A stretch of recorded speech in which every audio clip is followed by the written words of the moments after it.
지난 대선 더불어민주당 후보였던 이재명 상임고문이 인천 계양을 국회의원 보궐선거 출마를 공식 선언했습니다.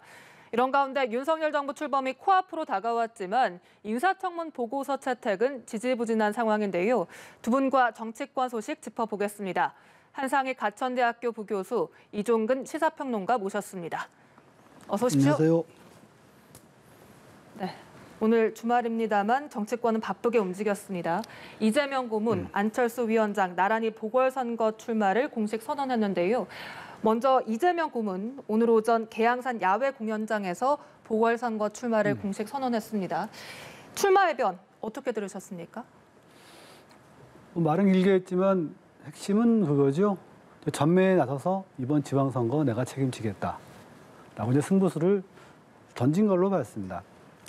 사실 그 수도권 선거라는 거는 유리한 수준은 있지만 확실히 승리한다는 보장은 없거든요. 그런데 이재명 고문 같은 경우에 사실 출마를 해서 국회의원이 하나 된다고 해서 그렇게 큰 이득이 있는 것도 아니고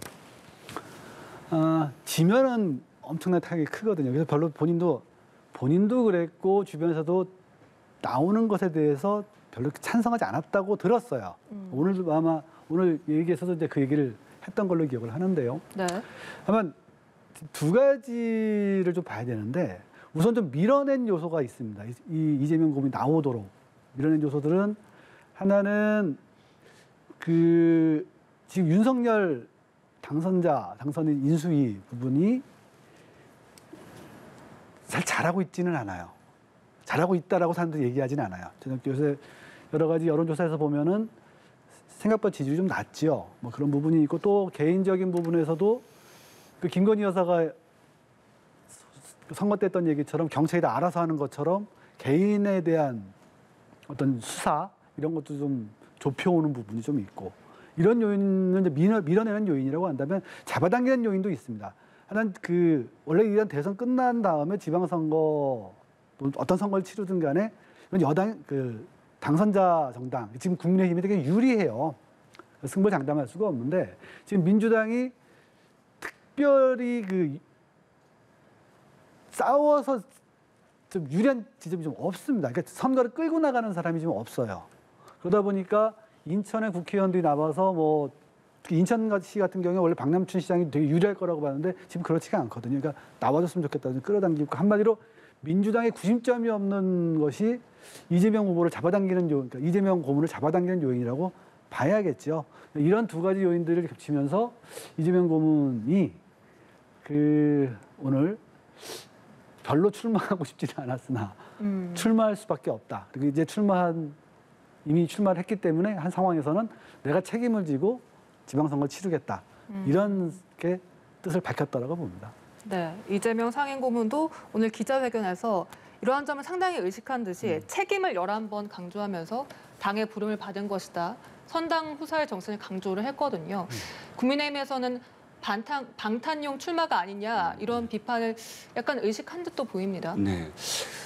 저는 이제 그 수십 년 동안 우리가 그 정치적인 현상을 읽어오고 현상을 분석하고 전망하는 기본이 되는 문법이 있지 않습니까? 여의도 문법이라고 보통 표현하지만 이 여의도 문법이 파괴됐다. 이제 역전 현상이다라는 그런 생각이 듭니다. 왜냐하면 특히나 출마의 변에서 이재명 후보가 지금 이야기하는 것 책임을 지겠다. 보통은 그 선거에서 패배한 이 패배한 당사자가 책임을 진다는 건 사실은 정계 은퇴를 하거나 혹은 백의종군을 선언하면서 어디에 그 외국에 뭐 잠시 나가 있다거나 혹은 사람들에게 좀 잊혀지는 그런 그 수순을 밟는데 도리어 3개월 만에 책임을 지는 행동으로 선거에 나오는 것은 저는 거의 처음 보는 현상이고 그 표현이 이렇습니다. 어려운 지방선거를 승리로 이끌기 위해서 어렵게 만든 건 본인이거든요. 그런데 그 본인이 위험한 정면 돌파를 하겠다.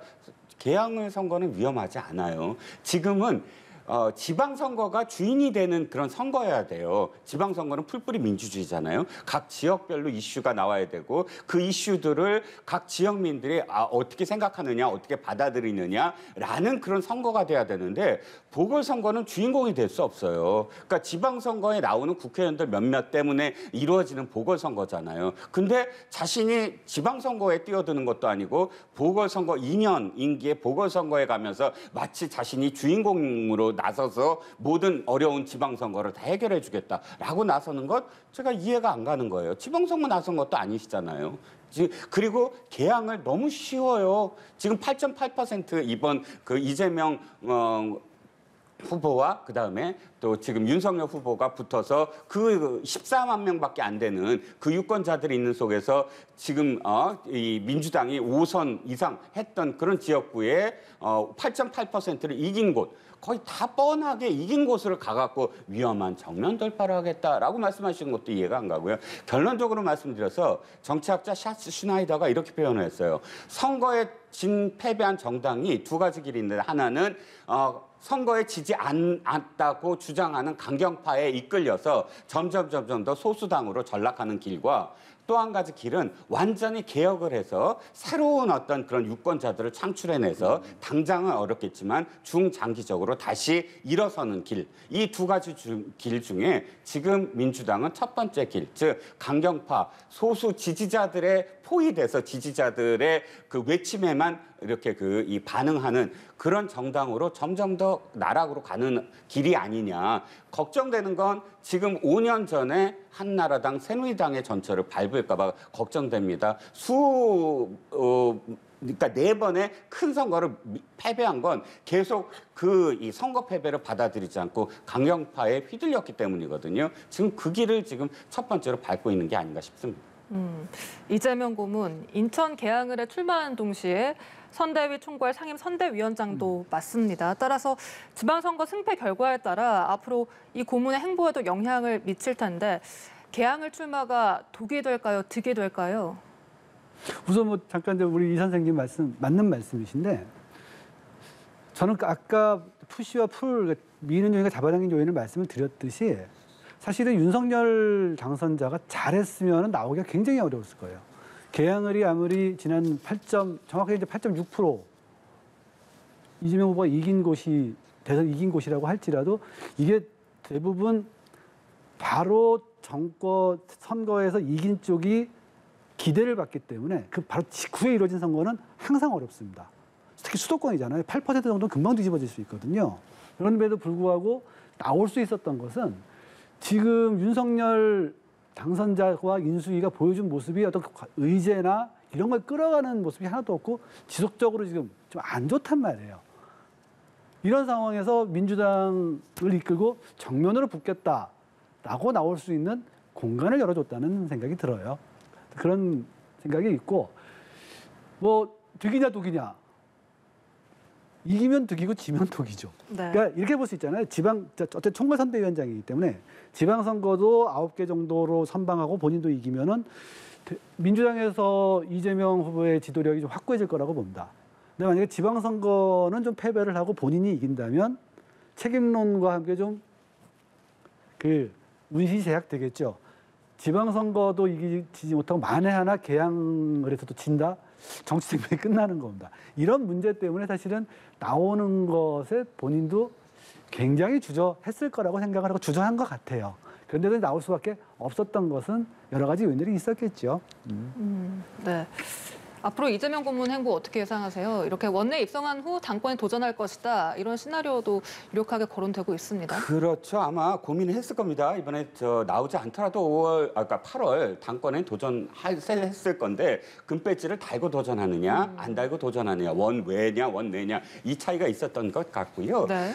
이재명 후보의 자꾸 핑계가 있어요. 국민의힘이 이렇게 비난하는 거를 내가 억지 비난이기 때문에 그것 때문에 나왔다. 또는 이 윤석열 당선인이 못해서 나왔다. 이건 다 사실 핑계죠. 왜냐하면 그건 외부 환경이고 윤석열 당선인은 아직 시작도 안 했어요. 그러면 잘 못하니까 나왔다는 게 아니라 잘하고 있으면 나와야 돼요, 도리어. 왜냐하면 잘못하고 있으면 지지율이 떨어지기 때문에 더 쉽게 나올 수 있는 환경이잖아요. 어려운 환경이 아니라 쉬운 환경이 됐다는 얘기인데 그 쉬운 환경을 왜 자꾸 탓이 아니라 그건 덕이죠. 이게 좋은 환경이다. 하지만 취임식 이후를 봐야지 취임식 이전에 한 90 며칠의 어떤 인수위 과정에서 잘했다 못했다라고 이야기하는 건 책임질 수 없는 거잖아요. 정책을 아직 하지도 않았는데 잘했다 못했다 이건 아닌 것 같고요. 자, 두 가지 길이 있었습니다. 하나는 노무현의 길과 정동영의 길. 노무현의 길은 언제나 뭐 이재명 후보가 그 대선 시절에 얘기했듯이 난 노무현 대통령과 닮았다. 지금 닮은 것을 포기하는 길이에요. 노무현 대통령은 어려운 길만 택했습니다. 쉬운 길 종로 출마해서 당선됐는데도 불구하고 때려치고 부산 내려가서 말리는데도 그 어려운 그 부산에서 계속 떨어지는데도 그걸 고수했기 때문에 대통령이 됐어요. 정동영의 길은 그때 2007년도 대선에서 패배했는데 그 다음 2008년도에 4월 9일 총선 맞이해서 3개월 만에 다시 정계 복귀했어요. 그리고 동작을 해서 낙선을 하고 계속 그 다음에 결과적으로는 사실 그 정동영 후보의 대선 후보 출마자의 어떤 그런 가벼운 행보 때문에 제대로 평가를 계속 못 받고 어쨌든 이 쇠락하는 어떤 정치인의 모습을 보여줬습니다. 지금 이재명 후보가 아무리 뭐 경찰의 칼날이 뭐 코앞으로 들어오건 뭘 하건 큰 그런 정치를 이 노무현 대통령의 큰 정치를 추구하느냐 아니면 정동영 후보처럼 급하게 이렇게 나오느냐의 갈림길에서 저는 정동영 후보의 그런 길을 지금 택했다라는 생각입니다. 네, 이재명 상임고문의 출마의 명분에 대해서 두 분께서 상당히 다른 시각을 가지고 계십니다. 안철수 인수위원장은 국회에서 성남 분당과 보궐선거 출마를 공식 선언했습니다. 이 회견을 어떻게 들으셨는지 궁금하거든요. 이재명 상임고문을 직격을 했습니다. 상당히 무책임의 극치다, 도망치는 세력을 심판하겠다 이렇게 밝혔거든요. 좀 재밌는 게 선거에서 이긴 쪽이 진 쪽을 심판하겠다고 선거에 또 나온다는 건 좀 재밌죠. 재밌는데 저는 이걸 들으면서 이것이 바로 지금 안철수 인수위원장이죠. 이분이 그렇게 오랫동안 하면서도 대선에 1, 2 후보 못 되는 게 여기서 나오는 것 같아요. 왜냐면 본인이 이제 이 정부의 출범의 인수위를 맡았잖아요. 그럼 인수위는 기본적으로 하는 게 의제를 주도하고 비전을 설정하는 겁니다. 그런데 사실은 제가 보는 관점에서 안철수 인수위원장은 처절하게 실패를 했어요. 어떤 비전을 내보지도 못하고 제가 기억나는 의제는 단 하나밖에 없어요. 나이 만으로 하겠다. 그게 정부 5년을 설계하는 인수위에서 내놓는 그런 수준은 아닌 거죠. 여기 보면서 어떤 느낌이 들었냐면 자기가 왜 분당갑에 출마를 하고 이 분당갑에 출마하면서 이 국민의힘을 앞으로 어떻게 끌어갈 것이고 내 의미가 뭐다라고 이걸 설명을 해야 되는데 지금 초점이 어디가 있냐면 개항에 출마하는 이재명 고문에 대한 비난에 맞춰 있거든요. 자기 비전이 지금 없는 거예요. 그래서 저는 안철수 인수위원장이 좀 큰 정치인이 되려면 자기의 비전이 먼저 나와야 한다고 생각합니다. 자기 얘기를 먼저 하고 타에 대한 비난은 나중에 할 시간 되게 많잖아요. 출마의 변에서조차 그 다른 지역에 출마하는 타당 후보를 비난하면서 출마한다? 저는 별로 좋게 보이지 않았습니다. 네, 안철수 위원장 오늘 출마의 변에서 이재명 고문을 향한 비판 수위가 상당히 높았어요. 네, 그렇습니다. 아마도 국민의힘이 그 이재명 후보가 이제 개항을 나옴으로 해서 거의 한 목소리로 이번 어떤 선거 자체가 다시 그 대선으로 되돌아간 느낌이에요. 또 이재명 후보도 사실 그 윤석열 당선인에 대한 비난을 쏟아내고 있고 또 송영길 그 서울시장 후보 역시 오세훈 시장을 상대로 하지 않고 윤석열 당선인을 상대로 해서 온갖 비난을 쏟아내고 있습니다. 비극인 건 우리가 투표를 한다는 건요. 사실은 총을 들고 싸우는 것을 대신해서 하는 것이거든요. 내전, 그러니까 내전을 벌이는 건 서로 갈등이 있고 갈등이라는 건 한정된 자원을 어떻게 누가 확보하느냐에 대한 싸움이 내전이었어요. 근데 근대로 넘어오면서 그걸 투표로 하자라고 바꾼 거거든요. 그러면 투표를 한다는 건 마침점이 돼야 되는 거예요. 그냥 그 논란에서 갈등을 일으키는 두 진영이 논란을 벌이다가 국민들이 이 투표를 해서 한쪽이 이겼어 끝 하고 끝을 내야 되는데 지금 또다시 선거를 통해서 대장동은 윤석열이 몸통이고 한쪽은 이재명 후보는 그렇게 얘기하고 있고 또 뭐 안성열 지금 안 후보는 지금 안철수 후보는 분당갑에 나오면서 또 이제 이재명 후보를 지금 비난하고 있고 이렇게 해서 좀 비극인 건 마침점이 없어졌다는 거예요. 국민들은 왜?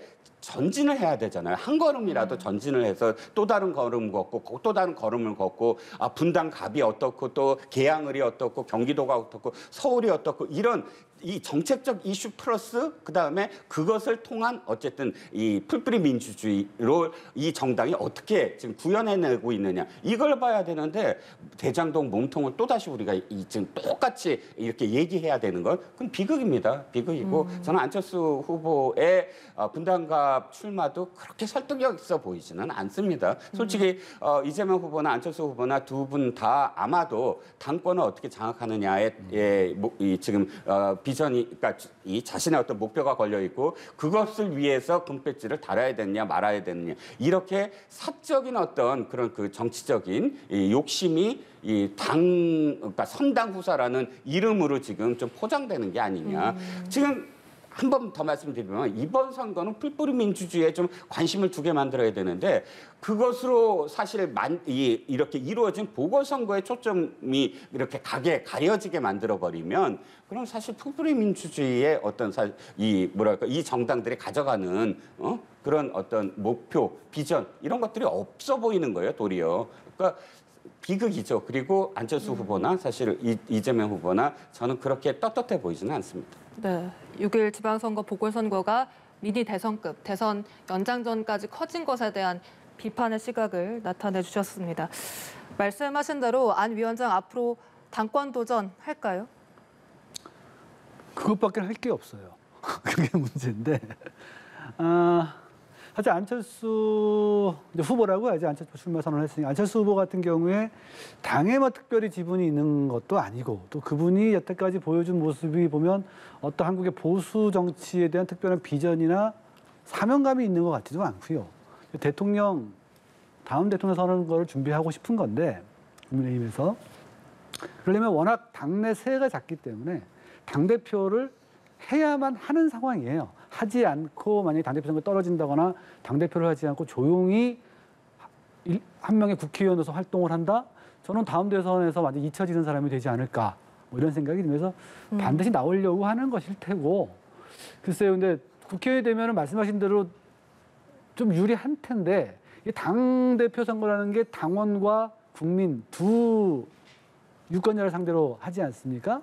국민 쪽에서는 이미 뭐 이름 알릴 때 알려졌으니까 특별히 국회의원이 된다고 유리할 건 없고 당 쪽인데 그래서 이번 지방선거에서 안철수 후보가 얼마나 다른 후보들을 지원해 줄 수 있는 그 정도의 힘을 보여주느냐 뭐 이것이 다음 당대표 선거에서 중요한 평가 기준이 되지 않을까요? 그렇게 봅니다. 네.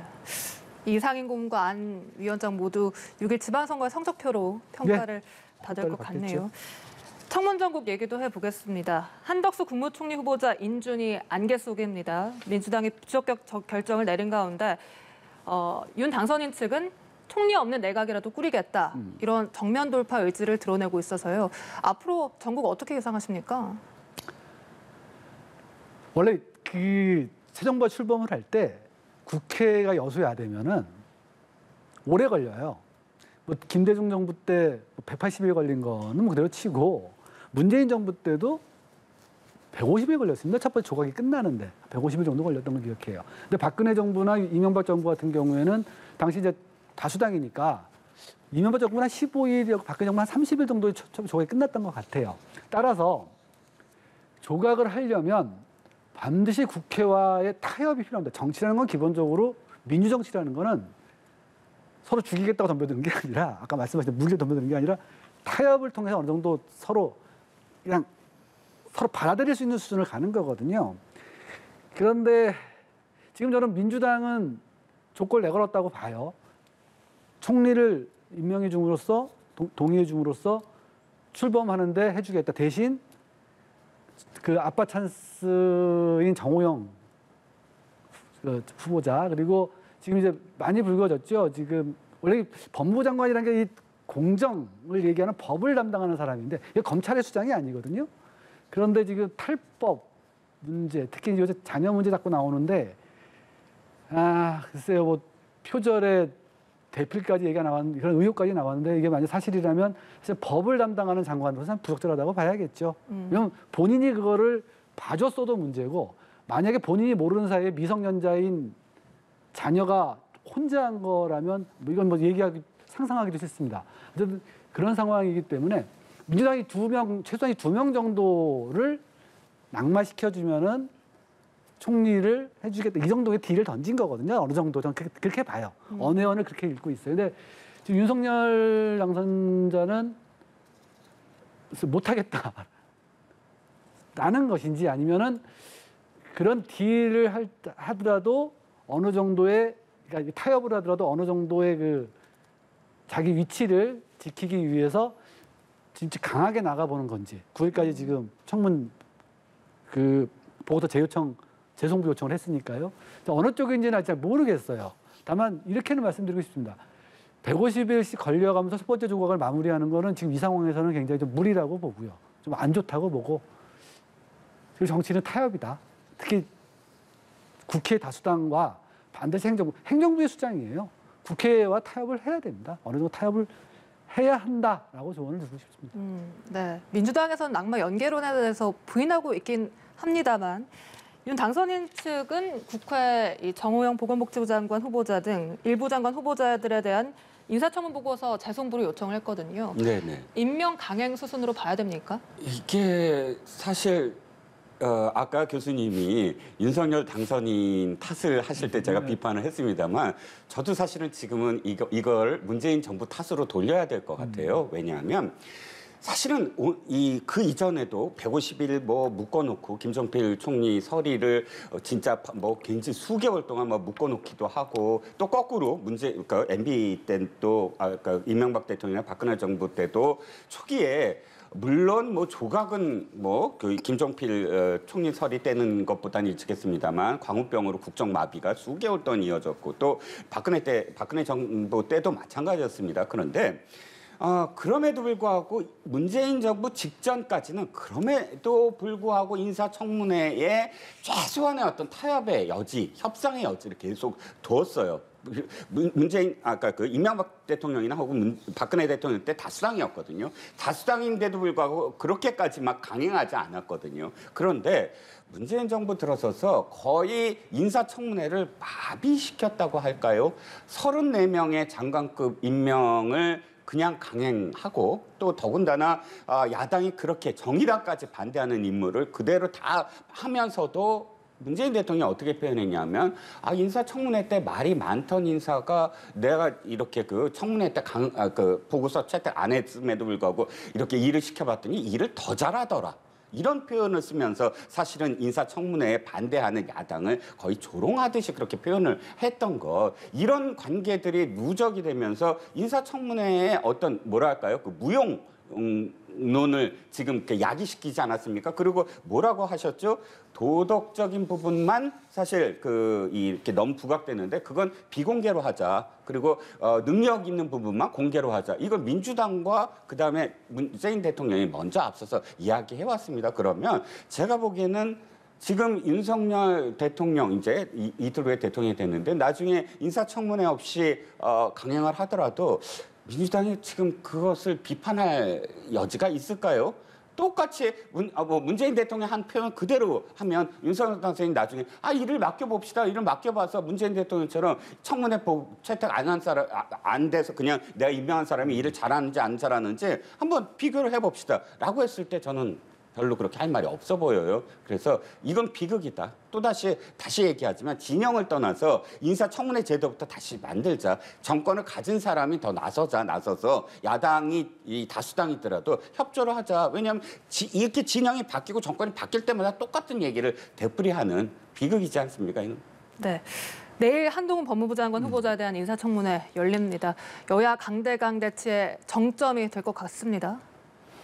그럴 거예요. 지금 사실 한동훈 검사장이 바로 법무부 장관이 되는 경우도 좀 드물고요. 아까도 제가 말씀드렸지만 그런 문제들이 있기 때문에 법을 다루는 분이 탈법, 불법을 저지른 게 그런 의혹이 있기 때문에 이 문제는 아마 민주당이 양보하기 되게 어려운 문제가 될 겁니다. 저는 청문회가 제대로 진행되지 않을 것 같은데요. 네, 알겠습니다. 청문회가 제대로 진행되지 않을 걸 예상하셨는데 청문회를 피할까요? 저는 아마도 시작하자마자 민주당 의원들이 다 뛰쳐나가면 청문회를 하고 싶지 않은 어떤 의도인 것 같고요. 만약에 실제로 들어와서 한다고 한다면 글쎄요, 굉장히 핫한 어떤 청문회가 될 것 같습니다. 네, 알겠습니다. 지금까지 한상의 가천대학교 부교수 이종근 시사평론가와 이야기 나눠봤습니다. 오늘 말씀 고맙습니다. 감사합니다.